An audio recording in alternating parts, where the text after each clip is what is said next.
डंडौत बंदन अनेक बार, सर्ब कला समरथ।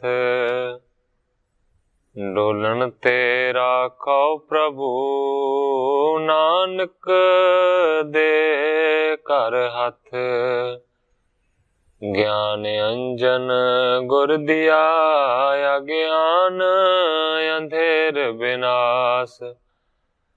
हर कृपा ते संत भेटिया, नानक मन परगास।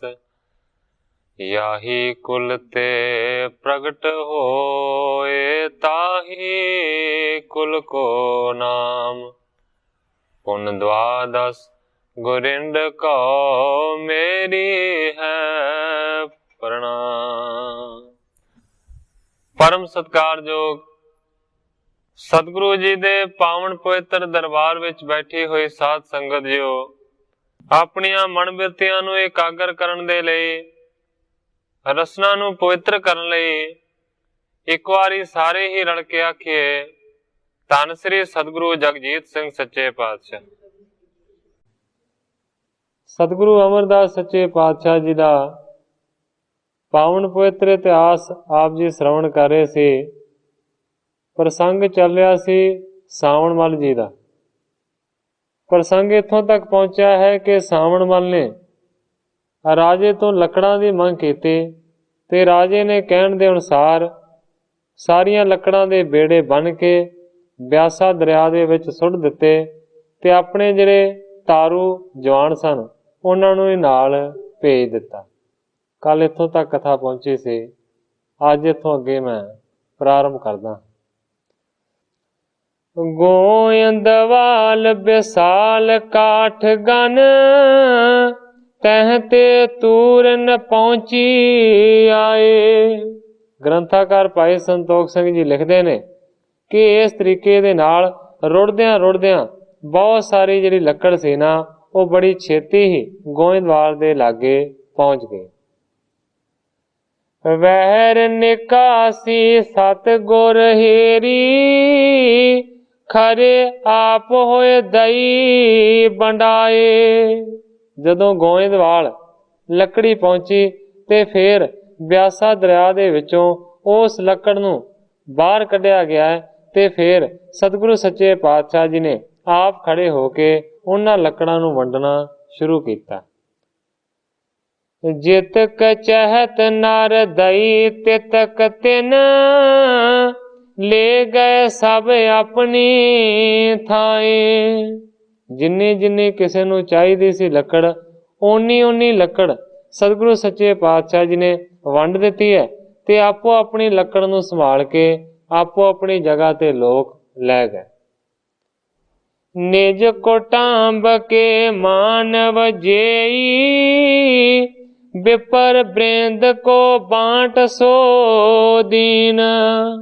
इस तो इलावा कवि जी कहते ने कि सतगुरु अमरदास सच्चे पातशाह जी दे अपने जिहड़े शरीके बरादरी दे लोग सन, उन्हां नूं भी लकड़ां दित्तियां ने। इस तो इलावा बहुत सारे जिहड़े पंडित ने उन्हां दे विच भी लकड़ां वंडियां गईयां। बाई जात जो खतरी कुल की, गोयंदवाल बास तिन लीन। कवि जी लिखते ने कि खतरियां दियां जातां विचों 22 जातां दे जिहड़े पुरष ने ना, वो मानो कि उस जगह ते आण के वसे हुए सन। सर्ब जात सिख सदन करे तह, तिन काशट ले निज घर कीन। सारियां ही जातां दे मनुखां नूं मानो कि सतगुरु अमरदास सच्चे पातशाह जी ने अपने सेवक बनाया ते उन्हां नूं भी लकड़ां दित्तियां गईयां ने। उन्हां लकड़ां नूं लै के उन्हां सारियां ने आपो अपने घर बनवाए। बसनहार पुन अपर जे मानव, बांछत दीनस गुरु प्रवीण। इन्हां सारिਆਂ ਤੋਂ ਇਲਾਵਾ ਹੋਰ ਵੀ ਜਿਹੜਾ ਗੋਇੰਦਵਾਲ ਦੇ ਵਿੱਚ ਵਸਣ ਦੀ ਚਾਹ ਨੂੰ ਲੈ ਕੇ ਆਇਆ, ਉਹਨਾਂ ਨੂੰ ਵੀ ਸਤਿਗੁਰੂ ਸੱਚੇ ਪਾਤਸ਼ਾਹ ਜੀ ਨੇ ਮਨ ਪਾਉਂਦੀ ਜਿਹੜੀ ਲੱਕੜ ਸੀ ਨਾ ਉਹ ਦਿੱਤੀ। ਨਾਮਧਾਰੀ ਪੰਥ ਦੇ ਮਹਾਨ ਵਿਦਵਾਨ ਕਵੀ ਜੀਵਨ ਸਿੰਘ ਜੀ ਨੇ ਇੱਥੋਂ ਤੱਕ ਆਖਿਆ ਹੈ ਕਿ ਸਤਿਗੁਰੂ ਅਮਰਦਾਸ ਸੱਚੇ ਪਾਤਸ਼ਾਹ ਜੀ ਨੇ ਜਗ੍ਹਾ ਜਗ੍ਹਾ ਦੇ ਉੱਤੇ ਆਪਣੇ ਹੁਕਮਨਾਮੇ ਲਿਖ ਕੇ ਘੱਲੇ ਹੋਏ ਸਨ ਕਿ ਜਿਹੜਾ ਵੀ ਗੋਇੰਦਵਾਲ ਦੇ ਵਿੱਚ ਆਣ ਕੇ ਵਸੇਗਾ ਉਹਨੂੰ ਰਹਿਣ ਦੇ ਵਾਸਤੇ ਫਰੀ ਜਿਹੜਾ ਘਰ ਹੈ ਨਾ ਉਹ ਦਿੱਤਾ ਜਾਏਗਾ। ਜਿਹੜਾ ਵੀ ਕੋਈ ਦੁਕਾਨਦਾਰ ਗੋਇੰਦਵਾਲ ਦੇ ਵਿੱਚ ਆਣ ਕੇ ਦੁਕਾਨ ਕਰੇਗਾ ਉਹਨੂੰ ਬਣੀ ਬਣਾਈ ਜਿਹੜੀ ਦੁਕਾਨ ਹੈ ਨਾ ਉਹ ਪ੍ਰਦਾਨ ਕੀਤੀ ਜਾਏਗੀ। ਇਸ ਤਰੀਕੇ ਦੇ ਨਾਲ ਕਵੀ ਜੀ ਕਹਿੰਦੇ ਨੇ ਕਿ ਬਹੁਤ ਸਾਰੇ ਜਿਹੜੇ ਲੋਕ ਨੇ ਨਾ ਉਹ ਗੋਇੰਦਵਾਲ ਦੇ ਵਿੱਚ ਵਸਣ ਦੀ ਇੱਛਾ ਨੂੰ ਧਾਰਨ ਕਰਕੇ ਆ ਗਏ। ਜਥਾ ਜੋਗ ਬਾਂਟੀ ਸਭਨ, ਲੈ ਕਰ ਮੁਦਤ ਭਏ ਸਭ ਲੋਕ। ਯਥਾ ਜੋਗ ਹਰ ਇੱਕ ਨੂੰ ਲੱਕੜਾਂ ਜਿਹੜੀਆਂ ਨੇ ਉਹ ਵੰਡੀਆਂ ਗਈਆਂ ਨੇ, ਔਰ ਲੱਕੜਾਂ ਨੂੰ ਲੈ ਕੇ ਸਾਰੇ ਜਿਹੜੇ ਲੋਕ ਨੇ ਨਾ ਉਹ ਮੁਦਤ ਹੋਏ ਨੇ, ਉਹ ਖੁਸ਼ ਹੋਏ। ਆਪ ਆਪਣੇ ਰਚੇ ਸਦਨ ਸ਼ੁਭ, ਜੋ ਗੁਰ ਦਈ ਸੋ ਲੀਨੀ ਰੋਕ। ਆਪੋ ਆਪਣੇ ਘਰਾਂ ਨੂੰ ਬਣਾਇਆ ਹੈ ਚੰਗੇ ਤਰੀਕੇ ਦੇ ਨਾਲ। ਇਸ ਤੋਂ ਇਲਾਵਾ ਸਤਿਗੁਰੂ ਅਮਰਦਾਸ ਸੱਚੇ ਪਾਤਸ਼ਾਹ ਜੀ ਨੇ ਘਰ ਬਣਾਉਣ ਦੀ ਹੇਠਲੀ ਜਿਹੜੀ ਜਗ੍ਹਾ ਹੈ ਉਹ ਵੀ ਕਹਿੰਦੇ ਨੇ ਕਿ ਲੋਕਾਂ ਨੂੰ ਦਿੱਤੀ, ਤੇ ਆਪੋ ਆਪਣੀ ਦਿੱਤੀ ਹੋਈ ਜਗ੍ਹਾ ਸਾਰਿਆਂ ਨੇ ਰੋਕ ਲਏ, ਸਾਂਭ ਲਏ। ਵੱਡੇ ਭਾਗ ਜਿਨ ਭਾਲ ਹੋਤੇ ਤਬ, ਬਸੇ ਨਗਰ ਮੇ ਸਦਾ ਅਸ਼ੋਕਾ। ਗ੍ਰੰਥਾਕਾਰ ਭਾਈ ਸੰਤੋਖ ਸਿੰਘ ਜੀ ਲਿਖਦੇ ਨੇ ਕਿ ਜਿਨ੍ਹਾਂ ਮਨੁੱਖਾਂ ਦੇ ਵੱਡੇ ਭਾਗ ਮੱਥੇ ਦੇ ਜਾਗਰਤ ਹੋਏ ਸਨ, ਉਹਨਾਂ ਨੇ ਮਾਨੋ ਕਿ ਨਗਰ ਗੋਇੰਦਵਾਲ ਦੇ ਵਿੱਚ ਵਸਣਾ ਕੀਤਾ। ਸਦਾ ਅਸ਼ੋਕ, ਉਹ ਹਮੇਸ਼ਾ ਵਾਸਤੇ ਅਸ਼ੋਕ ਹੋ ਗਏ, ਭਾਵ ਕਿ ਸੋਗ ਉਹਨਾਂ ਨੂੰ ਕੋਈ ਨਾ ਰਿਹਾ। ਸੁੰਦਰ ਸਲਤਾ ਤੀਰ ਬਿਪਾਸਾ, ਨੀਰ ਬਿਮਲ ਗੰਗਾ ਸਮ ਜਾਹੇ। ਗੋਇੰਦਵਾਲ ਨਗਰੀ ਦੇ ਕਿਨਾਰੇ ਦੇ ਉੱਤੇ ਲਾਗੇ ਹੀ ਮਾਨੋ ਕਿ ਸੁੰਦਰ ਬਿਆਸਾ ਦਰਿਆ ਵਗਦਾ ਹੈ, ਔਰ ਇਸ ਬਿਆਸਾ ਦਰਿਆ ਦਾ ਮਾਨੋ ਕਿ ਜਿਹੜਾ ਜਲ ਹੈ ਨਾ ਉਹ ਗੰਗਾ ਦੇ ਪਾਣੀ ਦੇ, ਗੰਗਾ ਦੇ ਜਲ ਦੇ ਵਰਗਾ ਹੈ। ਪਾਪ ਬਿਨਾਸਣ ਪਾਵਨ ਸੋ ਬਹੁ ਜਲ, ਜਲ ਕੋ ਅੰਗ ਸਪਰਸ਼ੈ ਵਾਹੇ। ਗ੍ਰੰਥਾਕਾਰ ਭਾਈ ਸੰਤੋਖ ਸਿੰਘ ਜੀ ਲਿਖਦੇ ਨੇ ਕਿ ਇਹ ਵੀ ਜਿਹੜਾ ਬਿਆਸਾ ਦਾ ਪਾਣੀ ਹੈ ਇਹ ਵੀ ਗੰਗਾ ਦੇ ਪਾਣੀ ਦੇ ਵਾਂਗ ਲੋਕਾਂ ਦੇ ਵੱਡੇ ਪਾਪਾਂ ਨੂੰ ਖਤਮ ਕਰਨ ਵਾਲਾ ਹੈ। ਜਿਹੜਾ ਵੀ ਇਸ ਦੇ ਵਿੱਚ ਆਣ ਕੇ ਇਸ਼ਨਾਨ ਕਰਦਾ ਹੈ, ਆਪਣੇ ਅੰਗਾਂ ਦੇ ਨਾਲ ਇਸ ਪਾਣੀ ਦਾ ਸਪਰਸ਼ ਕਰਦਾ ਹੈ, ਉਹ ਪਵਿੱਤਰ ਹੋ ਜਾਂਦਾ ਹੈ, ਉਹ ਪਾਵਨ ਹੋ ਜਾਂਦਾ ਹੈ। ਤਾਤ ਕਾਲ ਫਲ ਸਤ ਗੁਰ ਦਰਸ਼ਨ, ਜਿਹ ਜੋਗੀ ਧਿਆਵੈ ਔਰ ਮਾਹੇ। ਕਹਿਣ ਤੋਂ ਭਾਵ ਇਹ ਹੈ ਕਿ ਗੰਗਾ ਦੇ ਇਸ਼ਨਾਨ ਦਾ ਫਲ ਮੁਕਤੀ ਸਾਰੇ ਸਮਝਦੇ ਹਨ। ਇੱਥੇ ਇਸ਼ਨਾਨ ਕਰਦਿਆਂ ਤਤਕਾਲ ਫਲ ਮਿਲਦਾ ਹੈ। ਜਿਸ ਸਰੂਪ ਨੂੰ ਜੋਗੀ ਧਿਆਨ ਲਾ ਲਾ ਕੇ ਧਿਆਉਂਦੇ ਹਨ, ਸੋ ਗੁਰੂ ਅਮਰਦਾਸ ਸੱਚੇ ਪਾਤਸ਼ਾਹ ਜੀ ਦੇ ਰੂਪ ਦੇ ਵਿੱਚ ਪ੍ਰਤੱਖ ਹੋ ਕੇ ਉਹ ਦਿਸ ਪੈਂਦਾ। ਵੇਦ ਸਮਾਨ ਗਿਰਾ ਗੁਰ ਸੁਨ ਬੇ, ਸਮਝਣ ਸੁਗਮ ਅਗਮ ਤਿਮ ਨਾਹੇ। ਇਸ ਤੋਂ ਇਲਾਵਾ ਕਵੀ ਜੀ ਕਹਿੰਦੇ ਨੇ ਕਿ ਸਤਿਗੁਰਾਂ ਦੀ ਜਿਹੜੀ ਗੁਰਬਾਣੀ ਹੈ ਉਹ ਮਾਨੋ ਕਿ ਵੇਦਾਂ ਦੇ ਵਰਗੀ ਹੈ, ਉਹਨਾਂ ਵਰਗੀ ਹੈ, ਪਰ ਫਿਰ ਵੀ ਕਹਿੰਦੇ ਨੇ ਕਿ ਵੇਦ ਜਿਹੜੇ ਨੇ ਉਹ ਬਹੁਤ ਜ਼ਿਆਦਾ ਔਖੇ ਨੇ, ਪਰ ਇਹ ਜਿਹੜੀ ਗੁਰਬਾਣੀ ਹੈ ਬੜੀ ਸਰਲ ਹੈ। ਇਹ ਸੁਗਮਤਾ ਦੇ ਨਾਲ, ਸੁਖਿਆਈ ਦੇ ਨਾਲ ਸਮਝੀ ਪੈਂਦੀ ਹੈ। ਵੇਦਾਂ ਨੂੰ ਪੜ੍ਹਨਾ ਇੰਨਾ ਆਸਾਨ ਨਹੀਂ ਹੈ, ਵੇਦ ਬੜੇ ਕਠਿਨ। ਦੇਗ ਹੋਏ ਸਗਰੇ ਦਿਨ ਗੁਰ ਕੀ, ਸਰਬ ਜਾਤ ਭੋਜਨ ਕੋ ਖਾਏ। ਸਤਿਗੁਰੂ ਸੱਚੇ ਪਾਤਸ਼ਾਹ ਜੀ ਦਾ ਜਿਹੜਾ ਚਲਾਇਆ ਹੋਇਆ ਲੰਗਰ ਹੈ, ਕਹਿੰਦੇ ਨੇ ਕਿ ਸਾਰਾ ਦਿਨ ਚੱਲਦਾ ਹੈ, ਔਰ ਗੁਰੂ ਦੇ ਲੰਗਰ ਦੇ ਵਿੱਚੋਂ ਸਾਰੇ ਲੋਕ ਭੋਜਨ ਛਕਦੇ ਨੇ। जो नहीं खाहे ना दर्शन पावे, यही नेम सतगुरु ठहराए। ਜਿਹੜਾ ਵੀ ਦੇਗ ਦੇ ਵਿੱਚੋਂ ਪ੍ਰਸ਼ਾਦ ਪਾਣੀ ਨਹੀਂ ਸੀ ਛਕਦਾ, ਉਸ ਨੂੰ ਸਤਿਗੁਰੂ ਸੱਚੇ ਪਾਤਸ਼ਾਹ ਜੀ ਕਦਾਚਿਤ ਵੀ ਦਰਸ਼ਨ ਨਹੀਂ ਸਨ ਦਿੰਦੇ। ਇਹ ਪੱਕਾ ਨੇਮ ਨਿਯਮ ਸਤਿਗੁਰੂ ਅਮਰਦਾਸ ਸੱਚੇ ਪਾਤਸ਼ਾਹ ਜੀ ਨੇ ਬਣਾਇਆ ਹੋਇਆ ਸੀ। बचे आहार जो लंगर माही, सो सब गौण देह खुलाए। ਜਿਹੜਾ ਲੰਗਰ ਖਾਣ ਤੋਂ ਬਾਅਦ ਬਚ ਜਾਂਦਾ ਸੀ, ਸਤਿਗੁਰੂ ਸੱਚੇ ਪਾਤਸ਼ਾਹ ਜੀ ਉਹ ਜਿਹੜਾ ਬਚਿਆ ਹੋਇਆ ਲੰਗਰ ਹੈ ਨਾ, ਉਹ ਗਊਆਂ ਨੂੰ ਖਵਾ ਦਿੰਦੇ ਸਨ। ਪਸ਼ੂ ਅਗਾਏ ਸ਼ੇਖ ਪੁਨ ਰਹਿ ਜੋ, ਸਰਬ ਬਿਪਾਸਾ ਮੈਂ ਦੇ ਪਾਏ। ਜੇ ਪਸ਼ੂ ਵੀ ਖਾ ਕੇ ਰੱਜ ਜਾਣ, ਫੇਰ ਵੀ ਲੰਗਰ ਬਚ ਜਾਵੇ, ਤੇ ਫਿਰ ਉਹ ਬਚਿਆ ਹੋਇਆ ਜਿਹੜਾ ਲੰਗਰ ਹੈ ਨਾ, ਗ੍ਰੰਥਾਕਾਰ ਭਾਈ ਸੰਤੋਖ ਸਿੰਘ ਜੀ ਕਹਿੰਦੇ ਨੇ ਕਿ ਬਿਆਸਾ ਦਰਿਆ ਦੇ ਵਿੱਚ ਪਾ ਦਿੰਦੇ ਸਨ, ਸੁੱਟ ਦਿੰਦੇ ਸਨ। ਨਿਸ ਮੈਂ ਸ਼ੇਖ ਰਹਿਣ ਨਹੀਂ ਪਾਵੈ, ਅੰਨ ਦਰਬ ਜੇ ਤੱਕ ਚੱਲ ਆਏ। ਬਾਰ ਬਾਰ ਕਵੀ ਜੀ ਨੇ ਇਸ ਗੱਲ ਦਾ ਜ਼ਿਕਰ ਕੀਤਾ ਹੈ ਕਿ ਕੋਈ ਵੀ ਚੀਜ਼ ਅਗਲੇ ਦਿਨ ਦੇ ਵਾਸਤੇ ਸਤਿਗੁਰੂ ਅਮਰਦਾਸ ਸੱਚੇ ਪਾਤਸ਼ਾਹ ਜੀ ਬਚਾ ਕੇ ਨਹੀਂ ਸਨ ਰੱਖਦੇ। ਕਹਿੰਦੇ ਨੇ ਕਿ ਅੰਨ ਦਰਬ ਜੇ ਤੱਕ ਚੱਲ ਆਏ, ਜਿੰਨਾ ਵੀ ਅੰਨ ਲੰਗਰ ਦੇ ਵਿੱਚ ਆ ਜਾਵੇ ਜਾਂ ਜਿੰਨੇ ਵੀ ਪੈਸੇ ਭੇਟਾ ਚੜ ਜਾਣ, ਉਹ ਸਾਰੇ ਇੱਕੋ ਦਿਨ ਦੇ ਵਿੱਚ ਖਤਮ ਕਰ ਦਿੰਦੇ। ਸਭ ਕੋ ਦੇਹ ਆਨੰਦਤ ਲੇਵੈ, ਦੇਗ ਬਿਖੈ ਤ੍ਰਿਪਤੈ ਤਹ ਖਾਏ। ਮਾਨੋ ਕਿ ਸਾਰਿਆਂ ਨੂੰ ਸਤਿਗੁਰੂ ਸੱਚੇ ਪਾਤਸ਼ਾਹ ਜੀ ਦਾਨ ਦਿੰਦੇ ਸਨ।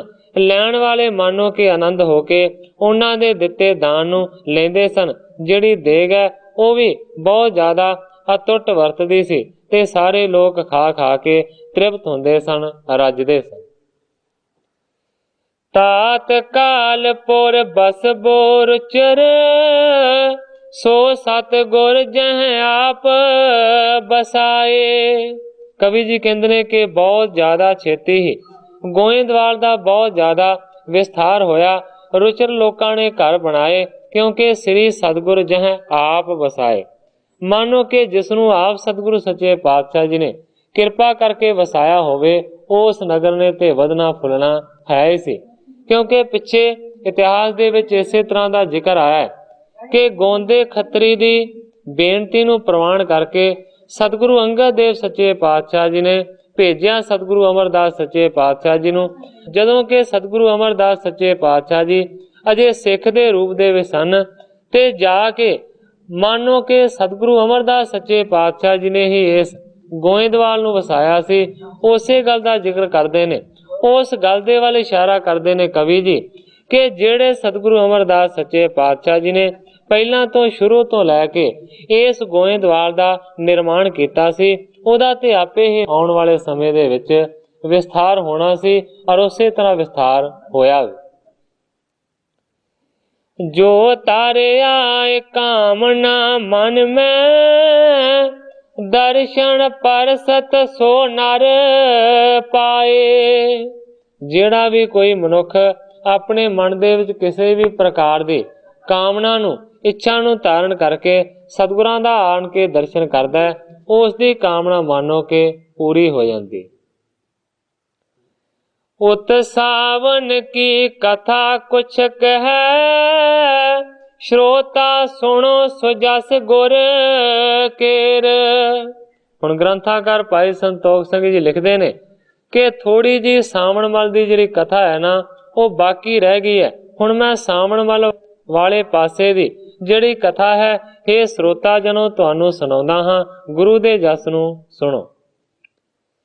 ਸਾਦਰ ਬਾਸ ਹਰੀਪੁਰ ਕੀ ਨਸ, ਮਨਤਾ ਜਿਸ ਕੀ ਹੋਤ ਬਡੇਰ। ਹੁਣ ਸਾਵਣ ਮਲ ਨੇ ਸਤਿਗੁਰੂ ਸੱਚੇ ਪਾਤਸ਼ਾਹ ਜੀ ਦਾ ਕੰਮ ਪੂਰਾ ਕਰ ਦਿੱਤਾ ਹੈ, ਉਸ ਕਾਰਜ ਨੂੰ ਸਵਾਰ ਦਿੱਤਾ ਹੈ। ਲੱਕੜਾਂ ਘੱਲ ਦਿੱਤੀਆਂ ਨੇ, ਪਰ ਲੱਕੜਾਂ ਘੱਲਣ ਤੋਂ ਬਾਅਦ ਸਾਵਣ ਮਲ ਅਜੇ ਗੋਇੰਦਵਾਲ ਦੇ ਵਿੱਚ ਨਹੀਂ ਪਰਤਿਆ। ਕਹਿੰਦੇ ਨੇ ਕਿ ਉਹ ਮਾਨੋ ਕਿ ਅਜੇ ਉਸ ਨਗਰ ਦੇ ਵਿੱਚ ਹੀ ਰਾਜੇ ਦੇ ਕੋਲ ਹੀ ਰਹਿ ਰਿਹਾ ਹੈ, ਔਰ ਹਰੀਪੁਰ ਦੇ ਵਿੱਚ ਉਸ ਦੀ ਬਹੁਤ ਜ਼ਿਆਦਾ ਵੱਡੀ ਮਨਤਾ ਹੋ ਰਹੀ। जब राजा ते चरण पखारे, अपरन की गिनती क्या हेर। कवि जी कहते ने कि जेड़े सावण मल दे राजा आप अपने हत्थां दे नाल चरण धोंदा होवे, उथों दे लोकां दी ते की गिनती करनी है। लोकां ने ते आपे ही सेवा करनी है, जिहदी सेवा करदा है आप हथे राजा। बंदन करह ब्रेंद नर मिल मिल, कर जोर कर भाओ कनेर। बहुत सारे जिहड़े लोग ने इस्त्रियां पुरुष वो मिल मिल के हथ जोड़ जोड़ के बड़े प्रेम भावना दे नाल सावण मल दे चरणां नूं स्पर्श करदे ने, मत्थे टेकदे। तरह कामना जाचै आन जो, तिस रुमाल ते पूर करंत। हुण लोकी सावण मल दे चरणां ते आण के नमस्कारां करदे ने और अपने मन दीआं जिहड़ियां कामनावां ने ਉਹ ਆਣ ਕੇ ਸਾਵਣ ਮਲ ਤੋਂ ਮੰਗਦੇ ਨੇ, ਪਰ ਸਾਵਣ ਮਲ ਨੂੰ ਦੇਣ ਦੇ ਵਿੱਚ ਰਤਾ ਮਾਤਰ ਵੀ ਕੋਈ ਔਖਿਆਈ ਨਹੀਂ ਹੈ। ਤਿਸ ਰੁਮਾਲ ਤੇ ਪੂਰ ਕਰੰਤ ਸਤਿਗੁਰੂ ਸੱਚੇ ਪਾਤਸ਼ਾਹ ਜੀ ਦੇ ਦੁਆਰਾ ਬਖਸ਼ਿਆ ਹੋਇਆ ਜਿਹੜਾ ਸ਼ਕਤੀਆਂ ਵਾਲਾ ਕਰਾਮਾਤੀ ਰੁਮਾਲ ਹੈ ਉਹ ਸਾਵਣ ਮਲ ਦੇ ਕੋਲ ਹੈ। ਇਸ ਕਰਕੇ ਉਸ ਨੂੰ ਕਹਿ ਕੇ ਸਾਰਿਆਂ ਦੀਆਂ ਭਾਵਨਾਵਾਂ ਨੂੰ ਉਹ ਸਾਵਣ ਮਲ ਪੂਰੀਆਂ ਕਰ ਦਿੰਦਾ। ਸੁਤ ਬਿਤ ਕੀ ਕਹਿ ਤਨ ਅਰੋਗ ਕੀ, ਇਤਿਆਦਿਕ ਪ੍ਰਾਪਤ ਹਰ ਖੰਤ। ਕਵੀ ਜੀ ਕਹਿੰਦੇ ਨੇ ਕਿ ਜ਼ਿਆਦਾਤਰ ਸਾਵਣ ਮਲ ਦੇ ਅੱਗੇ 3-4 ਕਿਸਮ ਦੀਆਂ ਅਰਜ਼ਾਂ ਹੁੰਦੀਆਂ ਨੇ। ਕੋਈ ਪੁੱਤਰ ਮੰਗਦਾ ਹੈ, ਜਾਂ ਕੋਈ ਫਿਰ ਧਨ ਮੰਗਦਾ ਹੈ, ਜਾਂ ਫਿਰ ਕੋਈ ਇਹ ਕਹਿੰਦਾ ਹੈ ਕਿ ਸਾਵਣ ਮਲ ਜੀ ਕਿਰਪਾ ਕਰੋ ਮੇਰਾ ਸਰੀਰ ਅਰੋਗ ਹੋ ਜਾਵੇ। ਕਿਸੇ ਨੂੰ ਸਾਵਣ ਮਲ ਪੁੱਤਰ ਦੇ ਦਿੰਦਾ ਹੈ, ਕਿਸੇ ਮੰਗਣ ਵਾਲੇ ਨੂੰ ਧਨ ਦੇ ਦਿੰਦਾ ਹੈ, ਕਿਸੇ ਦੇ ਸਰੀਰ ਨੂੰ ਅਰੋਗ ਕਰ ਦਿੰਦਾ ਹੈ। ਇਸ ਕਰਕੇ ਹਰ ਇੱਕ ਦੀ ਮਨ ਦੀ ਕਾਮਨਾ ਪੂਰੀ ਹੁੰਦੀ ਹੈ। ਉੱਥੋਂ ਦੇ ਜਿਹੜੇ ਲੋਕ ਨੇ ਨਾ ਉਹ ਸਾਵਣ ਮਲ ਦੇ ਉੱਤੇ ਬੜੇ ਪ੍ਰਸੰਨ। ਪਾਇਨ ਪਾਸਿਓ ਪਾਇਨ ਅਰਪਤ, ਸਰਬ ਦੇਸ਼ ਨਰ ਜਸ ਉਚਰੰਤ। ਲੋਕ ਆਣ ਆਣ ਕੇ ਸਾਵਣ ਮਲ ਦੇ ਚਰਨਾਂ ਦੇ ਕੋਲ ਆਪਣੀਆਂ ਭੇਟਾਂ ਨੂੰ ਅਰਪਣ ਕਰਦੇ ਨੇ। ਮਾਨੋ ਕਿ ਸਾਰੇ ਹੀ ਦੇਸ਼ ਦੇ ਜਿਹੜੇ ਲੋਕ ਨੇ ਨਾ ਉਹ ਹਰ ਇੱਕ ਜਗ੍ਹਾ ਦੇ ਉੱਤੇ ਸਾਵਣ ਮਲ ਦੇ ਜਸ ਨੂੰ ਫੈਲਾ ਰਹੇ ਨੇ। ਸਿੱਖੀ ਬਿਥਰੀ ਸਾਵਣ ਮਲ ਕੀ, ਅਜਮਤ ਹੇਰਤ ਔਰ ਬਿਸਮੰਤ। ਇਸ ਤਰੀਕੇ ਦੇ ਨਾਲ ਕਵੀ ਜੀ ਕਹਿੰਦੇ ਨੇ ਕਿ ਬਹੁਤ ਸਾਰੀ ਜਿਹੜੀ ਸਿੱਖੀ ਸੀ ਉਹ ਸਾਵਣ ਮਲ ਦੀ ਹਰ ਇੱਕ ਜਗ੍ਹਾ ਦੇ ਉੱਤੇ ਫੈਲ ਗਈ ਹੈ। ਇਸ ਤੋਂ ਇਲਾਵਾ ਜਿਹੜੀਆਂ ਅਜਮਤਾਂ ਕਰਦਾ ਹੈ ਸਾਵਣ ਮਲ, ਉਸ ਨੂੰ ਦੇਖ ਕੇ ਲੋਕ ਬਹੁਤ ਹੀ ਜ਼ਿਆਦਾ ਚਕਿਤ ਹੁੰਦੇ। ਰਾਜਾ ਰਾਣੀ ਤਰਾਸ ਕਰਤ ਬਹੁ, ਸੇਵੈ ਨਿਤ ਹੋਏ ਕਰ ਅਨੁਸਾਰ। ਹੁਣ ਰਾਜਾ ਤੇ ਰਾਣੀ ਦੋਵੇਂ ਬਹੁਤ ਜ਼ਿਆਦਾ ਸਾਵਣ ਮਲ ਦਾ ਡਰ ਮੰਨਦੇ ਨੇ ਔਰ ਹਮੇਸ਼ਾ ਇਸ ਗੱਲ ਦੇ ਵਿੱਚ ਰਹਿੰਦੇ ਨੇ ਕਿ ਕੋਈ ਖਤਾ ਨਾ ਹੋ ਜਾਵੇ, ਕੋਈ ਗਲਤੀ ਨਾ ਹੋ ਜਾਵੇ। ਨਿਤ ਅਨੁਸਾਰੀ ਹੋ ਕੇ ਚੱਲਦੇ ਨੇ। ਬਹੁਤ ਮੋਲ ਕੇ ਵਸਤਰ ਮੰਗਾਵੇ, ਕਰਵਾਵੇ ਪੋਸ਼ਿਸ਼ ਸਭ ਚਾਰ। ਪਹਿਲਾਂ ਤੇ ਬਹੁਤ ਸਾਰੇ ਜਿਹੜੇ ਕੀਮਤੀ ਕੱਪੜੇ ਨੇ ਉਹਨਾਂ ਨੂੰ ਮੰਗਾਇਆ ਜਾਂਦਾ ਹੈ। ਫਿਰ ਉਹਨਾਂ ਕੱਪੜਿਆਂ ਨੂੰ ਸੀ ਕੇ ਸਾਵਣ ਮਲ ਦੇ ਵਾਸਤੇ ਪੁਸ਼ਾਕਾਂ ਤਿਆਰ ਕੀਤੀਆਂ ਜਾਂਦੀਆਂ ਨੇ ਤੇ ਫਿਰ ਉਹ ਸਾਵਣ ਮਲ ਨੂੰ ਭੇਟਾਂ ਹੁੰਦੀਆਂ। ਭੋਜਨ ਮੇ ਅਮੇਜ਼ ਕਰ ਮੇਵੇ, ਸ਼ੁਭ ਸਵਾਦਨ ਕੋ ਦੇਤ ਆਹਾਰ। ਇਸ ਤੋਂ ਇਲਾਵਾ ਜਿਹੜਾ ਭੋਜਨ ਬਣਦਾ ਹੈ ਛਕਣ ਦੇ ਵਾਸਤੇ ਸਾਵਣ ਮਲ ਦੇ, ਕਵੀ ਜੀ ਕਹਿੰਦੇ ਨੇ ਕਿ ਉਸ ਭੋਜਨ ਦੇ ਵਿੱਚ ਤਰ੍ਹਾਂ ਤਰ੍ਹਾਂ ਦੇ ਗਿਰੀ ਛੁਹਾਰੇ, ਮਾਨੋ ਕਿ ਇਸ ਤਰ੍ਹਾਂ ਦੀਆਂ ਜਿਹੜੀਆਂ ਚੀਜ਼ਾਂ ਨੇ ਉਹ ਪਾਈਆਂ ਜਾਂਦੀਆਂ ਨੇ, ਮਿਲਾਈਆਂ ਜਾਂਦੀਆਂ ਨੇ ਤਾਂ ਕਿ ਖਾਣਾ ਬਹੁਤ ਹੀ ਜ਼ਿਆਦਾ ਸਵਾਦ ਬਣੇ। ਠਾਂਡੇ ਰਹਿ ਦਾਸ ਹਿਤ ਸੇਵਾ, ਹੁਕਮ ਦੇਹ ਸੋ ਕਰੈ ਸੁਧਾਰ। ਗ੍ਰੰਥਾਕਾਰ ਜੀ ਲਿਖਦੇ ਨੇ ਰਾਜਾ ਰਾਣੀ ਤੇ ਸੇਵਾ ਕਰਦੇ ਹੀ ਕਰਦੇ ਹਨ, ਪਰ ਇਸ ਤੋਂ ਇਲਾਵਾ ਬਹੁਤ ਸਾਰੇ ਜਿਹੜੇ ਦਾਸ ਨੇ ਹਮੇਸ਼ਾ ਸਦੀਵੀ ਤੌਰ ਦੇ ਉੱਤੇ ਸਾਵਣ ਮੱਲ ਦੇ ਹਜ਼ੂਰ ਖੜੇ ਰਹਿੰਦੇ ਨੇ। ਜਦੋਂ ਵੀ ਸਾਵਣ ਮੱਲ ਕਿਸੇ ਵੀ ਪ੍ਰਕਾਰ ਦਾ ਕੋਈ ਵੀ ਹੁਕਮ ਦਿੰਦਾ ਹੈ, ਸਵਾਰ ਬਣਾ ਕੇ ਚੰਗੇ ਤਰੀਕੇ ਦੇ ਨਾਲ ਉਸ ਦੇ ਹੁਕਮ ਦੀ ਪਾਲਣਾ ਹੁੰਦੀ। ਆਸ ਪਾਦੇ ਊਚੋ ਜਬੈ ਪਹੁੰਚੋ, ਚਿਤ ਮੈਂ ਚਿਤਵਤ ਪਾਇਸ ਪਾਏ। ਗ੍ਰੰਥਾਕਾਰ ਜੀ ਕਹਿੰਦੇ ਨੇ ਕਿ ਜਦੋਂ ਇਸ ਤਰੀਕੇ ਦੇ ਨਾਲ ਸਾਵਣ ਮੱਲ ਨੂੰ ਉੱਚੀ ਪਦਵੀ ਦੀ ਪ੍ਰਾਪਤੀ ਹੋਈ ਤੇ ਉਸ ਵੇਲੇ ਫਿਰ ਸਾਵਣ ਵੱਲ ਤਰ੍ਹਾਂ ਤਰ੍ਹਾਂ ਦੀਆਂ ਵਿਚਾਰਾਂ ਸੋਚਣ ਲੱਗਾ। ਕਾਰਜ ਸੁਧਰ ਗਇਓ ਸਭ ਗੁਰ ਕੋ, ਪਹੁੰਚਾਏ ਕਾਸ਼ਟ ਸਮੁਦਾਏ।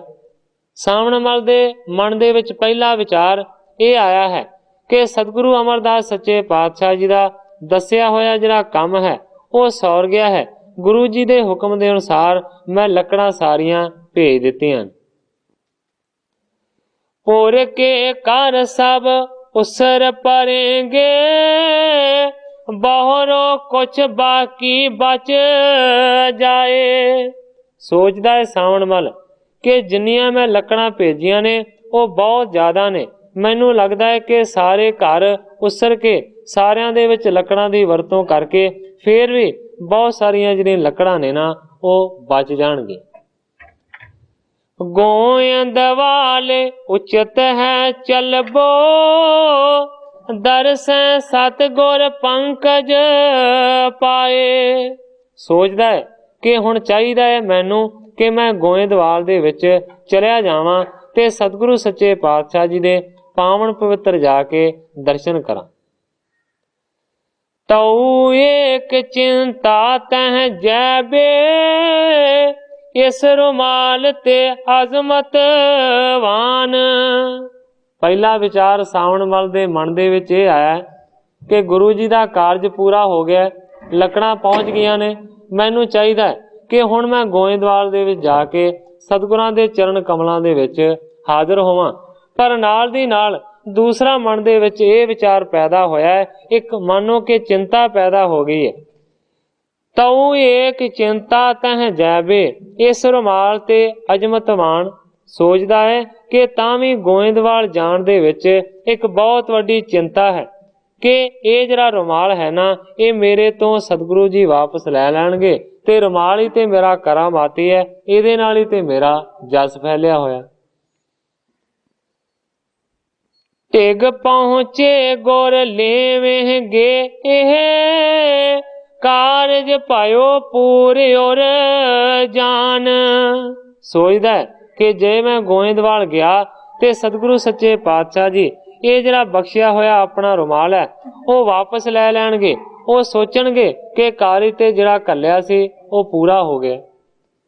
ਸ਼ਕਤੀਹੀਨ ਹੋਏ ਹੋਂ ਤਿਸ ਛਿਨ ਮੈਂ, ਬਹੁਰ ਨ ਕਰ ਹੈ ਕੋ ਮਮ ਮਾਨ। ਤੇ ਜੇ ਰੁਮਾਲ ਹੀ ਵਾਪਸ ਲੈ ਲਿਆ ਸਤਿਗੁਰਾਂ ਨੇ ਤੇ ਫਿਰ ਮੈਂ ਸ਼ਕਤੀਆਂ ਤੋਂ ਸਖਣਾ ਹੋ ਜਾਵਾਂਗਾ, ਫਿਰ ਮੇਰਾ ਮਾਣ ਤਾਣ ਕਿਸੇ ਨੇ ਨਹੀਂ ਕਰਨਾ, ਕਿਉਂਕਿ ਮੈਂ ਤੇ ਫਿਰ ਹੀਣਾ ਹੋ ਜਾਵਾਂਗਾ ਸ਼ਕਤੀਆਂ ਤੋਂ। ਵਡਿਆਈ ਗੁਰ ਕੀ ਤਬ ਬਿਦਤੈ, ਮੈਂ ਬਣ ਜਾਵਾਂ ਅਪਰ ਸਮਾਨ। ਹੁਣ ਮਨ ਹੀ ਮਨ ਦੇ ਵਿੱਚ ਵਿਚਾਰਾਂ ਵਿਚਾਰਦਾ ਕਿ ਗੁਰੂ ਜੀ ਨੇ ਆਪਣਾ ਰੁਮਾਲ ਵਾਪਸ ਲੈ ਲੈਣਾ ਤੇ ਗੁਰੂ ਜੀ ਦੇ ਵਡਿਆਈ ਤੇ ਫੈਲਣੀ ਹੈ, ਪਰ ਮੇਰਾ ਜਿਹੜਾ ਜਸ ਹੈ ਨਾ ਉੱਥੇ ਹੀ ਫਿੱਕਾ ਪੈ ਜਾਣਾ ਤੇ ਮੈਂ ਆਮ ਸਧਾਰਨ ਮਨੁੱਖਾਂ ਵਰਗਾ ਬਣ ਕੇ ਰਹਿ ਜਾਣਾ। ਇਹਾਂ ਰਹੇ ਹੀ ਬਨੇ ਬਾਰਤਾ, ਪੂਜਹ ਲੋਕ ਬਿਲੋਕ ਮਹਾਨ। ਤਿੰਨ ਪ੍ਰਕਾਰ ਦੇ ਵਿਚਾਰ ਪੈਦਾ ਹੋਏ ਨੇ।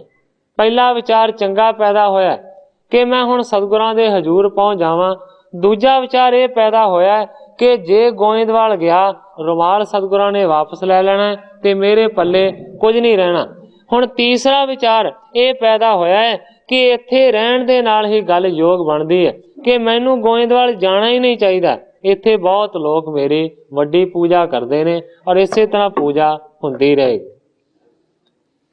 ਸੇਵਹਿ ਸਰਬ ਨਿਰਪਤ ਤੇ ਆਦਿਕ, ਅਰਪੈ ਅਨਕ ਉਪਾਇਨ ਆਨ। ਸੋਚਦਾ ਕਿ ਰਾਜੇ ਦੇ ਸਮੇਤ ਸਾਰੇ ਜਿਹੜੇ ਇੱਥੋਂ ਦੇ ਲੋਕ ਨੇ ਉਹ ਮੈਨੂੰ ਸੇਵਦੇ ਨੇ, ਮੇਰੀ ਸੇਵਾ ਕਰਦੇ ਨੇ, ਔਰ ਤਰ੍ਹਾਂ ਤਰ੍ਹਾਂ ਦੀਆਂ ਜਿਹੜੀਆਂ ਭੇਟਾਵਾਂ ਨੇ ਉਹ ਮੇਰੇ ਚਰਨਾਂ ਦੇ ਵਿੱਚ ਸਾਰੇ ਹੀ ਆਣ ਕੇ ਅਰਪਣ ਕਰਦੇ ਨੇ। ਗੋਇੰਦਵਾਲ ਗਏ ਕਿਆ ਪ੍ਰਾਪਤ, ਬਣਿਓ ਰਹੋ ਗੁਰ ਅਸਹੀ ਥਾਨ।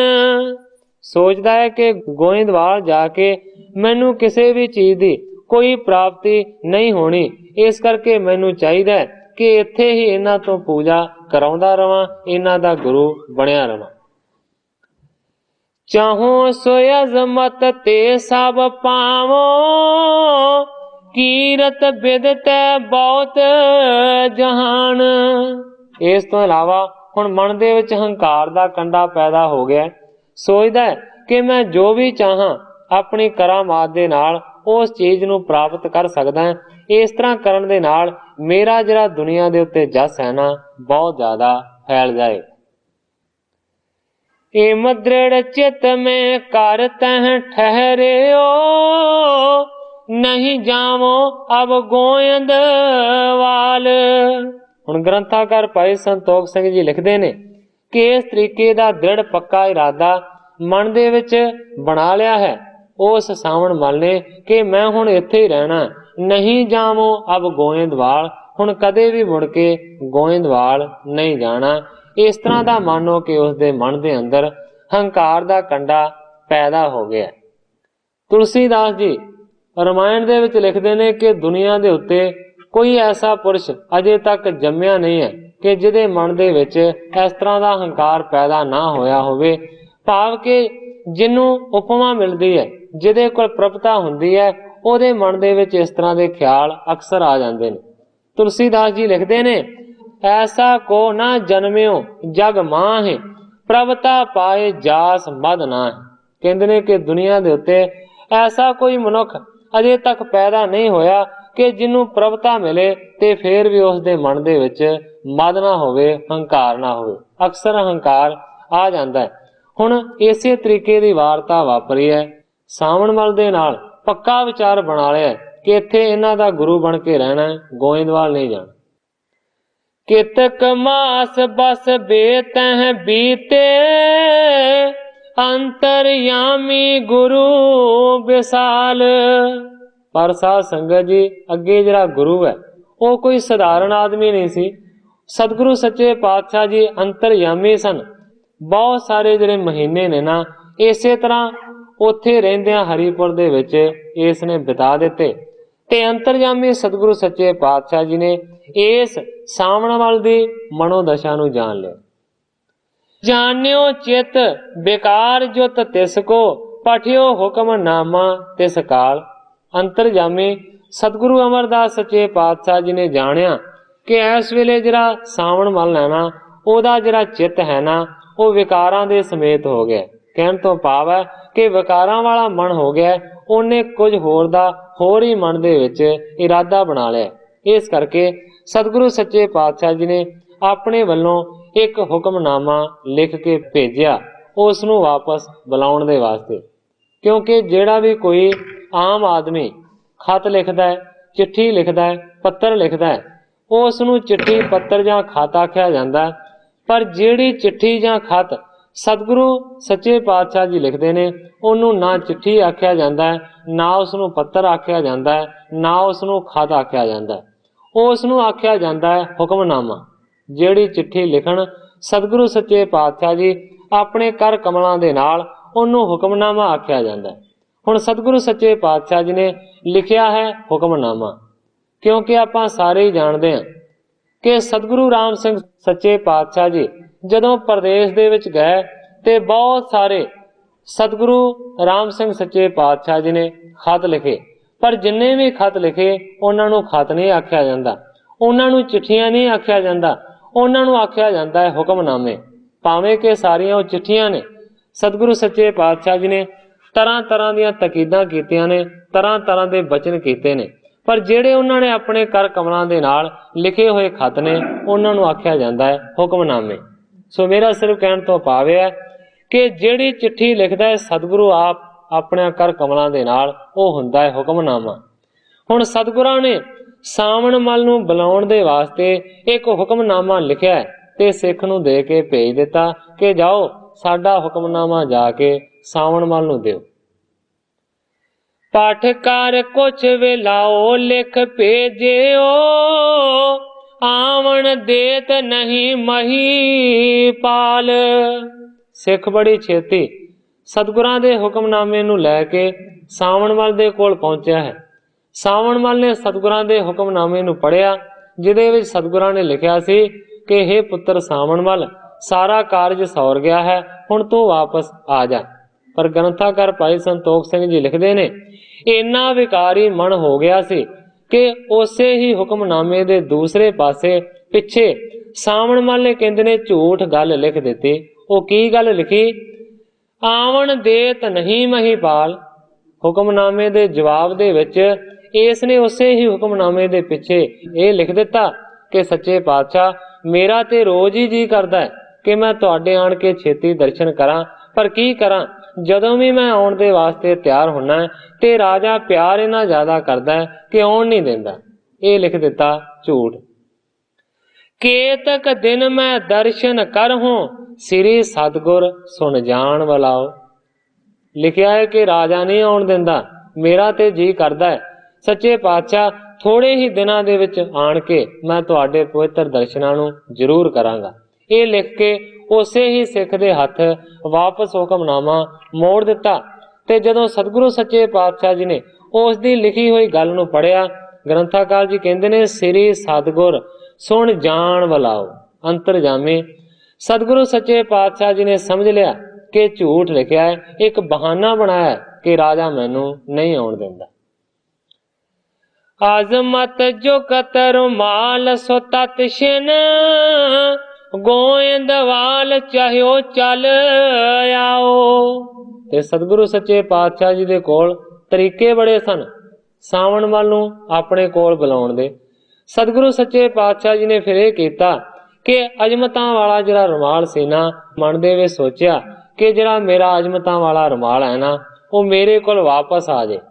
ਮਨ ਦੇ ਵਿੱਚ ਸਤਿਗੁਰਾਂ ਨੇ ਸੋਚਿਆ ਕਿ ਰੁਮਾਲ ਵਾਪਸ ਆ ਜਾਏ।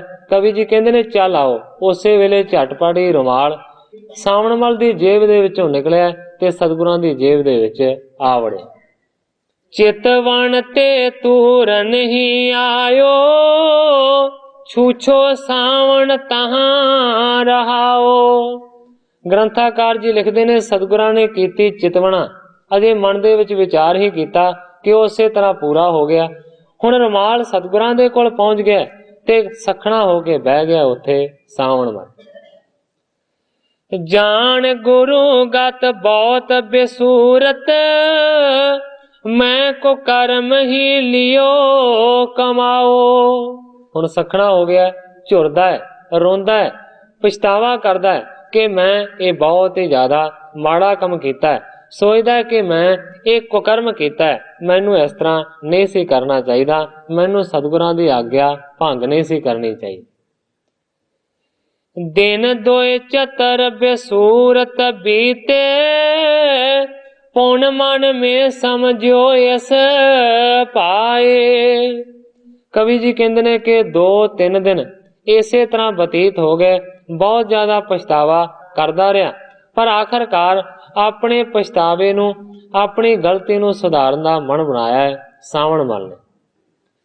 ਰਾਜਾ ਰਾਣੀ ਸਚਿਵ ਪ੍ਰਜਾ ਜੁਤ, ਮੈਂ ਅਬ ਚਲੋਂ ਪਰੋਂ ਗੁਰ ਪਾਏ। ਸੋਚਦਾ ਹੈ ਕਿ ਹੁਣ ਮੈਨੂੰ ਚਾਹੀਦਾ ਹੈ ਕਿ ਰਾਜੇ ਨੂੰ, ਰਾਣੀ ਨੂੰ ਤੇ ਰਾਜੇ ਦੇ ਵਜ਼ੀਰਾਂ ਨੂੰ, ਇਹਨਾਂ ਦੀ ਪ੍ਰਜਾ ਦੇ ਸਮੇਤ ਸਤਿਗੁਰਾਂ ਦੇ ਕੋਲ ਲੈ ਕੇ ਜਾਵਾਂ, ਨਾਲੇ ਇਹਨਾਂ ਨੂੰ ਸਤਿਗੁਰਾਂ ਦੇ ਚਰਨੀ ਲਾਵਾਂ ਤੇ ਨਾਲੇ ਆਪ ਜਾ ਕੇ ਸਤਿਗੁਰਾਂ ਦੇ ਚਰਨੀ ਲਾ ਕੇ ਆਪਣੀ ਭੁੱਲ ਦੀ ਮਾਫੀ ਮੰਗਾ।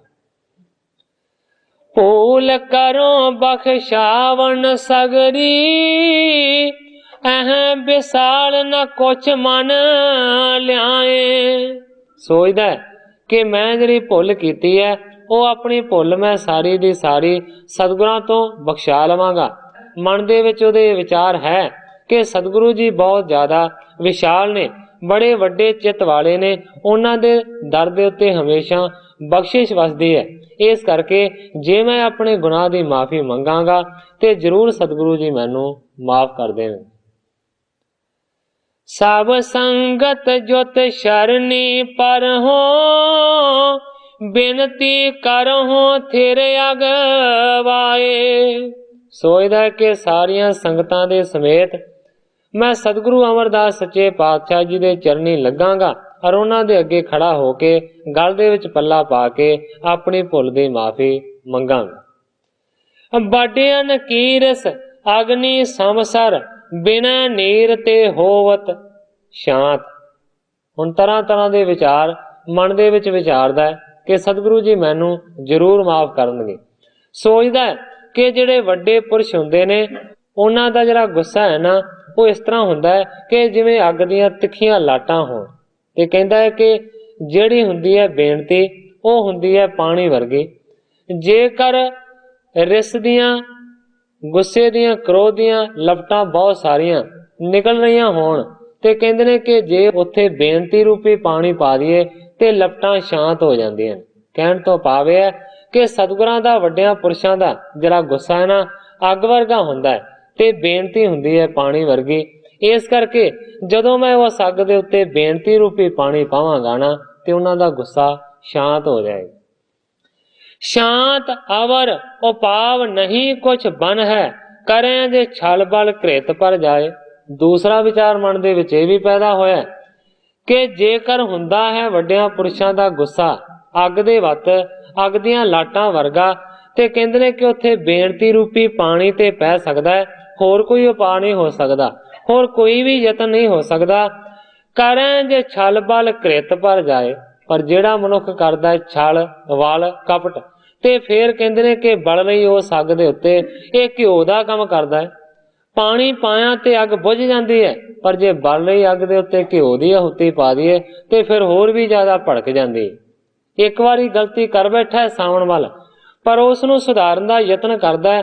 और ये प्रमाण कवि जी ने लिखे ने कि सोचदा है कि जेकर वलछल कोई होर कीता, एक भी वारी कीता ते फिर घिओ दा काम हो जाएगा, फिर वो कोई उपाय नहीं हो सकता कि गुरु जी मैनू माफ कर दें।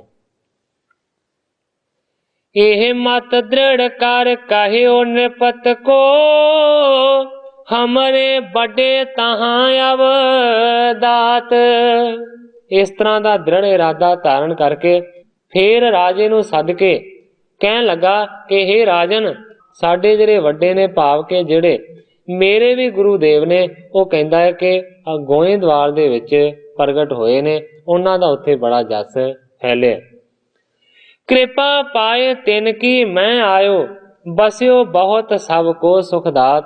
कहंदा है कि दरअसल सतगुरु सच्चे पातशाह जी दी मेरे उत्ते बख्शिश सी, उन्हां दा कल्लिया होया है मैं इत्थे आया हां और तुहानू आण के तरह तरह दे सुखां दा दान मैं दिता है। ये सारी सतगुरां दी किरपा सी।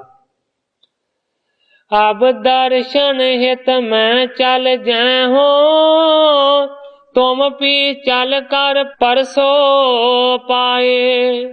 राजे नूं कहंदा सावण मल कि हुण मैं दर्शन करन दे वास्ते सतगुरां दे कोल जाना चाहुंदा हां, इस करके मेरा यह ख्याल है कि तुसीं भी मेरे नाल चल के सतगुरां दा जाके दर्शन करो।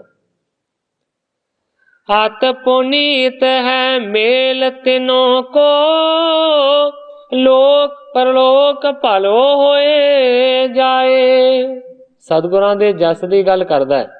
सावण मल कहंदा है कि साडे सतगुरु सच्चे पातशाह जी दा जिहड़ा दर्शन है वो बहुत ही ज्यादा पवित्र है। जिहड़ा भी मनुख उन्हां दा जाके दर्शन कर लैंदा है, उस दे लोक ते परलोक दे दुख कटे जांदे ने, उहदा भला हो जांदा है। उत्तम अदक अकोरन को लिहो, गुर प्रसन्नता ते सुख पाए। राजे नूं हुक्म कीता है सावण मल ने कि उत्तम चंगियां जिहड़ियां भेटां ने वो सतगुरां दे चरणां दे विच अर्पण करन दे वास्ते तैयार कर। चलो चलिए जाके गुरु दियां खुशियां नूं प्राप्त करिए, क्योंकि गुरु दियां खुशियां मिलण दे नाल सुखां दी प्राप्ति हुंदी। सब रणवास सचव अर सैना, प्रजा लोक संगै समुदाय। सारियां राणियां, सारे वजीर, सारी सैना ਔਰ ਜਿੰਨੇ ਵੀ ਪ੍ਰਜਾ ਦੇ ਲੋਕ ਨੇ ਸਾਰਿਆਂ ਨੂੰ ਨਾਲ ਲੈ ਕੇ ਸਤਿਗੁਰਾਂ ਦਾ ਜਾ ਕੇ ਦਰਸ਼ਨ ਕਰਨਾ ਚਾਹੀਦਾ। ਨਿਪ ਕਰ ਜੋੜੇ ਮਾਨ ਵਾਰਤਾ, ਭਾਇਓ ਤਿਆਰ ਸਭ ਹੀ ਸੰਗ ਲੀਨ। ਹੁਣ ਨਾ ਤੇ ਹੈ ਹੀ ਨਹੀਂ ਸੀ, ਕੀ ਜ਼ਰੂਰਤ ਸੀ ਰਾਜੇ ਦੀ ਕਿ ਸਾਵਣ ਮੱਲ ਕੋਈ ਗੱਲ ਕਹਿੰਦਾ ਤੇ ਰਾਜਾ ਨਾ ਕਰ ਦਿੰਦਾ। ਜਦੋਂ ਸਾਵਣ ਮੱਲ ਨੇ ਇਸ ਤਰ੍ਹਾਂ ਦੀ ਵਾਰਤਾ ਦੱਸੀ ਤੇ ਉਸੇ ਵੇਲੇ ਹੱਥ ਜੋੜ ਕੇ ਰਾਜੇ ਨੇ ਆਖਿਆ, ਗੁਰੂ ਜੀ ਸਤ ਬਚਨ, ਇਸੇ ਤਰ੍ਹਾਂ ਹੋਵੇਗਾ, ਸਾਰਿਆਂ ਨੂੰ ਨਾਲ ਲੈ ਕੇ ਜਾਵਾਂਗੇ। ਉਸ ਵੇਲੇ ਸਾਰੀ ਫਿਰ ਤਿਆਰੀ ਕੀਤੀ ਰਾਜੇ ਨੇ। ਸਾਵਣ ਮਲ ਹਿਤ ਸਿਵਕਾ ਦੀਨਸ, ਗਜ ਬਾਜੀ ਰਚ ਸਾਜ ਨਵੀਨ। ਉਸੇ ਵੇਲੇ ਸਾਵਣ ਮਲ ਨੂੰ ਇੱਕ ਸੋਹਣੀ ਪਾਲਕੀ ਦੇ ਵਿੱਚ ਬਿਠਾਇਆ ਗਿਆ ਹੈ। ਇਸ ਤੋਂ ਇਲਾਵਾ ਕਹਿੰਦੇ ਨੇ ਹਾਥੀਆਂ ਨੂੰ ਸ਼ਿੰਗਾਰਿਆ ਗਿਆ, ਘੋੜਿਆਂ ਨੂੰ ਸ਼ਿੰਗਾਰਿਆ ਗਿਆ, ਸਾਰਾ ਜਿਹੜਾ ਸਾਜੋ ਸਮਾਨ ਹੈ ਨਾ ਉਹਨੂੰ ਤਿਆਰ ਕੀਤਾ ਗਿਆ। ਬਹੁ ਡੋਰੇ ਮਹਿਖੀ ਤੇ ਆਦਿਕ, ਚੜ ਚਾਲੀ ਔਰ ਆਨੰਦ ਕੀਨ। ਰਾਣੀਆਂ ਦੇ ਡੋਲਿਆਂ ਨੂੰ ਚੁੱਕਿਆ ਗਿਆ ਹੈ ਔਰ ਇਸ ਤੋਂ ਇਲਾਵਾ ਜਿਹੜੀਆਂ ਦਾਸੀਆਂ ਨੇ ਉਹ ਵੀ ਨਾਲ ਚੱਲੀਆਂ ਨੇ, ਚੜ ਚੜ ਕੇ ਪਾਲਕੀਆਂ ਦੇ ਉੱਤੇ। ਸਾਰਿਆਂ ਦੇ ਮਨ ਦੇ ਵਿੱਚ ਬਹੁਤ ਜ਼ਿਆਦਾ ਆਨੰਦ ਹੈ। ਨਾਮਧਾਰੀ ਪੰਥ ਦੇ ਮਹਾਨ ਵਿਦਵਾਨ ਕਾਵ ਭੂਸ਼ਣ ਕਵੀ ਜੀਵਨ ਸਿੰਘ ਜੀ ਨੇ ਇਹ ਲਿਖਿਆ ਹੈ ਕਿ ਉਸ ਰਾਜੇ ਦੀਆਂ 7 ਰਾਣੀਆਂ ਸਨ। ਭਾਵੇਂ ਕਿ ਗ੍ਰੰਥਾਕਾਰ ਜੀ ਨੇ ਰਾਣੀਆਂ ਦਾ ਕੋਈ ਜ਼ਿਕਰ ਨਹੀਂ ਕੀਤਾ ਕਿ ਰਾਜੇ ਦੀਆਂ ਕਿੰਨੀਆਂ ਰਾਣੀਆਂ ਸਨ। ਕਵੀ ਜੀਵਨ ਸਿੰਘ ਜੀ ਕਹਿੰਦੇ ਨੇ ਕਿ ਉਸ ਦੀਆਂ 7 ਰਾਣੀਆਂ ਸਨ। ਇੱਥੋਂ ਤੱਕ ਕਿ ਰਾਜੇ ਦਾ ਨਾਮ ਹੀ ਕਵੀ ਜੀ ਨੇ ਦੱਸਿਆ ਕਿ ਰਾਜੇ ਦਾ ਨਾਂ ਸੀ ਹਰੀ ਸੈਨ। ਗ੍ਰੰਥਾਕਾਰ ਭਾਈ ਸੰਤੋਖ ਸਿੰਘ ਜੀ ਸਿਰਫ ਰਾਜਾ ਲਿਖਦੇ ਨੇ, ਹਰੀਪੁਰ ਉਹਦੀ ਰਾਜਧਾਨੀ ਲਿਖਦੇ ਨੇ, ਪਰ ਨਾਂ ਦਾ ਜ਼ਿਕਰ ਕਵੀ ਜੀ ਨੇ ਨਹੀਂ ਕੀਤਾ। ਪਰ ਕਵੀ ਜੀਵਨ ਸਿੰਘ ਜੀ ਕਹਿੰਦੇ ਨੇ ਕਿ ਰਾਜੇ ਦਾ ਨਾਂ ਹਰੀ ਸੈਨ ਸੀ ਔਰ ਉਹਦੀਆਂ 7 ਰਾਣੀਆਂ ਸਨ। ਇਸ ਤਰੀਕੇ ਦੇ ਨਾਲ ਰਾਜਾ ਹਰੀ ਸੈਨ ਆਪਣੀਆਂ 7 ਰਾਣੀਆਂ ਨੂੰ ਨਾਲ ਲੈ ਕੇ ਤਿਆਰੀ ਕਰਕੇ ਚੱਲ ਪਿਆ। ਭਾਇਓ ਮਾਹ ਸਬਣ ਕੇ ਮਨ ਮੈਂ, ਦਰਸ਼ਨ ਦੇਖ ਗੁਰੂ ਪਰ ਬੀਨ। ਹੁਣ ਰਾਜੇ ਦੇ ਨਾਲ ਰਾਣੀਆਂ ਵੀ ਜਾ ਰਹੀਆਂ ਨੇ, ਰਾਜੇ ਦੇ ਵਜ਼ੀਰ ਵੀ ਜਾ ਰਹੇ ਨੇ, ਰਾਜੇ ਦੇ ਸੈਨਾਪਤੀ ਜਾ ਰਹੇ ਨੇ ਔਰ ਰਾਜੇ ਦੀ ਸਾਰੀ ਸੈਨਾ ਵੀ ਜਾ ਰਹੀ ਹੈ ਔਰ ਦੁਨੀਆ ਜਿਹੜੀ ਆਮ ਪਬਲਿਕ ਹੈ ਉਹ ਵੀ ਬਹੁਤ ਸਾਰੀ ਨਾਲ। ਕਵੀ ਜੀ ਕਹਿੰਦੇ ਨੇ ਕਿ ਸਾਰਿਆਂ ਦੇ ਮਨ ਦੇ ਵਿੱਚ ਬਹੁਤ ਜ਼ਿਆਦਾ ਉਮਾਹ ਹੈ, ਵੱਡਾ ਉਤਸ਼ਾਹ ਹੈ ਹਰ ਇੱਕ ਦੇ ਮਨ ਦੇ ਵਿੱਚ ਕਿ ਪ੍ਰਵੀਨ ਸਤਿਗੁਰੂ ਸੱਚੇ ਪਾਤਸ਼ਾਹ ਜੀ ਦੇ ਅਸੀਂ ਜਾ ਕੇ ਦਰਸ਼ਨ ਕਰਾਂਗੇ। ਸਨੇ ਸਨੇ ਸਭ ਮਾਰਗ ਉਲੰਘੇ, ਗੋਇੰਦਵਾਲਪੁਰੀ ਕੋ ਆਏ। ਇਸੇ ਤਰੀਕੇ ਦੇ ਨਾਲ ਹੌਲੀ ਹੌਲੀ ਰਸਤਿਆਂ ਨੂੰ ਉਲੰਘਦੇ ਹੋਏ, ਮੰਜ਼ਲਾਂ ਨੂੰ ਪੜਾਵਾਂ ਨੂੰ ਤੈਅ ਕਰਦੇ ਹੋਏ ਗੋਇੰਦਵਾਲਪੁਰੀ ਦੇ ਲਾਗੇ ਪਹੁੰਚ ਗਏ। ਨਦੀ ਬਿਪਾਸਾ ਕੇ ਤਟ ਉਤਰੇ, ਨਿਪ ਮਹਿਖੀ ਸੈਣਾ ਸਮੁਦਾਏ। ਗ੍ਰੰਥਾਕਾਰ ਭਾਈ ਸੰਤੋਖ ਸਿੰਘ ਜੀ ਲਿਖਦੇ ਨੇ, ਬਿਆਸਾ ਦਰਿਆ ਦੇ ਕਿਨਾਰੇ ਦੇ ਉੱਤੇ ਸਾਰਿਆਂ ਨੇ ਆਪਣਾ ਪੜਾਅ ਕੀਤਾ ਹੈ। ਜਿੰਨੇ ਵੀ ਰਾਜੇ ਦੇ ਮੰਤਰੀ ਨੇ, ਜਿੰਨੀਆਂ ਵੀ ਰਾਣੀਆਂ ਨੇ ਔਰ ਜਿੰਨੀ ਵੀ ਸੈਨਾ ਹੈ, ਸਾਰਿਆਂ ਨੇ ਆਣ ਕੇ ਬਿਆਸਾ ਦੇ ਕਿਨਾਰੇ ਦੇ ਉੱਤੇ ਆਪਣਾ ਪੜਾਅ ਕੀਤਾ। ਧੀਰ ਦਿਲਾਸਾ ਦੇ ਕਰ ਤਬ ਹੀ, ਸਾਵਣ ਮੱਲ ਪੁਰੀ ਪਰਵਸ਼ਾਏ। ਉਸ ਜਗ੍ਹਾ ਦੇ ਉੱਤੇ ਸਾਵਣ ਮੱਲ ਨੇ ਰਾਜੇ ਨੂੰ ਦਿਲਾਸਾ ਦੇ ਕੇ ਧੀਰੇ ਦਿੱਤਾ ਹੈ ਕਿ ਤੁਸੀਂ ਇਸੇ ਹੀ ਜਗ੍ਹਾ ਦੇ ਉੱਤੇ ਉਡੀਕ ਕਰੋ, ਮੈਂ ਸਤਿਗੁਰੂ ਸੱਚੇ ਪਾਤਸ਼ਾਹ ਜੀ ਦੀ ਪਹਿਲਾਂ ਜਾ ਕੇ ਆਗਿਆ ਲਵਾਂਗਾ ਤੇ ਫਿਰ ਤੁਹਾਨੂੰ ਦਰਸ਼ਨਾਂ ਦੇ ਵਾਸਤੇ ਬੁਲਾਇਆ ਜਾਵੇਗਾ। ਇਹ ਕਹਿੰਦਾ ਹੋਇਆ ਸਾਵਣ ਮੱਲ ਆਪ ਗੋਇੰਦਵਾਲ ਦੇ ਵਿੱਚ ਪ੍ਰਵੇਸ਼ ਕਰ ਗਿਆ। ਮਿਲਿਓ ਮੇਲੀਆਂ ਸਿੱਖ ਸਭ ਸੰਗਤ, ਕੁਸ਼ਲ ਪ੍ਰਸ਼ਨ ਕਰ ਔਰ ਹਰ ਖਾਏ। ਆਣ ਕੇ ਗੋਇੰਦਵਾਲ ਦੇ ਵਿੱਚ ਆਪਣੇ ਮੇਲਿਆਂ ਨੂੰ ਮਿਲਿਆ ਹੈ, ਆਪਣੀ ਸੰਗਤ ਦੇ ਵਿੱਚ ਹੋਰ ਜਿਹੜੇ ਜਾਣ ਪਛਾਣ ਵਾਲੇ ਸਨ ਉਹਨਾਂ ਨੂੰ ਮਿਲਿਆ। ਮਿਲ ਕੇ ਇੱਕ ਦੂਜੇ ਤੋਂ ਸਾਰਿਆਂ ਨੇ ਫਿਰ ਸੁਖ ਸਾਂਦ ਦੀ ਖਬਰ ਪੁੱਛੀ। ਪੁਨ ਸਤ ਗੁਰ ਕੇ ਦਰਸ਼ਨ ਕਾਰਨ, ਕੁਛ ਕਲਾਜ ਜੁਤ ਗਮਨਿਓ ਪਾਸ। ਇਸ ਤੋਂ ਬਾਅਦ ਹੁਣ ਸਤਿਗੁਰੂ ਅਮਰਦਾਸ ਸੱਚੇ ਪਾਤਸ਼ਾਹ ਜੀ ਦੇ दर्शन करन दे वास्ते सतगुरां दे सामने गया है। पर कवि जी कहते ने कुछ कलाज जुत गमणियों पास, हुण झूठा है। सतगुरु सच्चे पातशाह जी दे कोलों हुण बहुत ज्यादा संगदा है, झिझकदा झिझकदा सतगुरां दे कोल पहुंचे। पग पंकज पर सिर को धर कर, कीन बंदना भाओ प्रकाश। जाके सावण मल ने सतगुरु सच्चे पातशाह जी दे चरण कमलों के उत्ते अपने मत्थे नूं रखिया है और बंदना कीती है प्रेम भावना दे नाल। मैं रावर को सिख यार सुत सम, सेवक सदा एक और आस। हाथ जोड़ के सावण मल ने अर्ज करनी शुरू की है। कहन लगा, हे सच्चे पातशाह, मैं रावर को सिख, मैं तुहाडा सिख हाँ। आर सुत, हे सच्चे पातशाह, दूसरे पासे मैं तुहाडा पुत्र भी हाँ। और कहता है सम सेवक, और इस तो इलावा मैं सेवक भी हाँ। कहता सच्चे पातशाह, मैं तुहाडा सिख हाँ, इस तो इलावा तुहाडा पुत्र हाँ, और इस तो इलावा हमेशा तुहाडा दास हाँ, सेवक हाँ। लग बिगाड़ दे बड़े सुधारे, क्षमा करे अपनो लख तास। हुण अपनी भुल दी माफी मंगनी शुरू की है सावण मल ने। कहता सच्चे पातशाह लग बिगाड़ दे, जेड़े छोटे ने ना वो हमेशा काम नूं बिगाड़ देंदे ने, बड़े सुधारे। पर सच्चे पातशाह जेड़े वड्डे हुंदे ने वो छोटियां दे बिगाड़े हुए काम नूं सुधार देंदे ने। क्षमा करे अपनो लख दास, तुसी मेरे गुरु हो, मैं तुहाडा दास हाँ। इस करके तुहाडा ये करतव्य बनता है कि कृपा करके मैनू क्षमा कर दिओ, मैनू माफ कर दिओ। सिखिया देत दुलारत सुत को, अवगुण मन में धरे ना कोई। हुण तीन तरह दे बचन कीते सन सावण मल ने। सावण मल ने आख्या सी मैं तुहाडा सिख भी हाँ। सावण मल ने आख्या सी मैं तुहाडा पुत्र भी हाँ। सावण मल ने आख्या सी मैं तुहाडा सेवक भी हाँ। हुण पहली सिख दी गल दे बारे सावण मल ने अर्ज कीती है कि मैं तुहाडा सिख हाँ, तुसी मेरे गुरु हो, मेरी गलती नूं माफ कर दे। हुण दूसरा प्रमाण सिद्ध करन लगे ने पुत्र वाला। कहन लगा सच्चे पातशाह, जे कदे पुत्र कोई काम विगाड़ देवे ते पुत्र दा जिहड़ा प्यो है ना ਉਹਨੂੰ ਚੰਗੀ ਸਿੱਖਿਆ ਦੇ ਕੇ ਉਹਦੀ ਗਲਤੀ ਨੂੰ ਸੁਧਾਰਨ ਦਾ ਯਤਨ ਕਰਦਾ ਹੈ।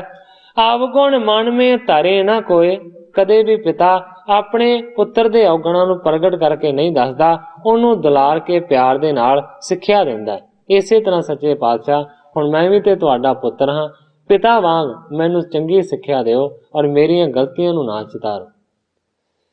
उपजै लाज बडन के हीरे, सिख सेवक सुत खोट जे होए। कहंदा सच्चे पातशाह हमेशा वड्डियां नूं अपनी इज्जत दा ख्याल रखना चाहिए। जे सिख गलती करदा है गुरु नूं चाहिए कि सिक्ख्या देवे और सिख नूं माफ कर देवे। जे पुत्र गलती करदा है ते पिता नूं चाहिए कि पुत्र दी गलती नूं सुधारन दा यतन करके उस नूं माफ कर दे। जे कोई सेवक गलती करदा है ते उहदे मालक स्वामी नूं चाहिए सेवक दी गलती नूं ना चितारे, उस नूं माफ कर देवे।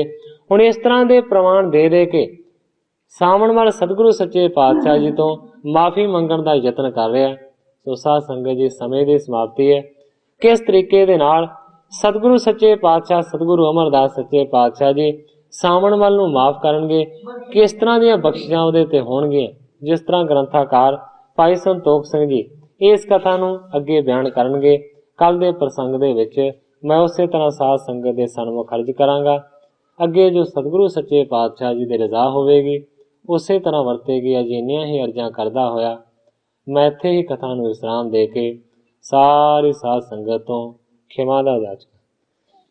हे अच्युत हे पार ब्रह्म अविनाशी अगनास, हे पूरन हे सर्ब में दुख पंजन गुणतास, हे संगी हे निरंकार हे निर्गुण सब टेक, हे गोविंद हे गुण निधान जाकै सदा विवेक, हे अपरंपर हर हरे है पी होवनहार।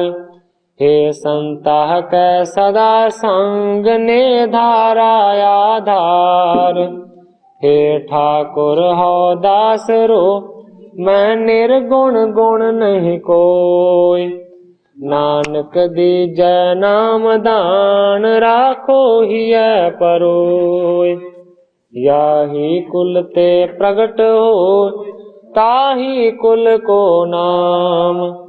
पुन द्वादश गुरिंड कौ मेरी है प्रणाम।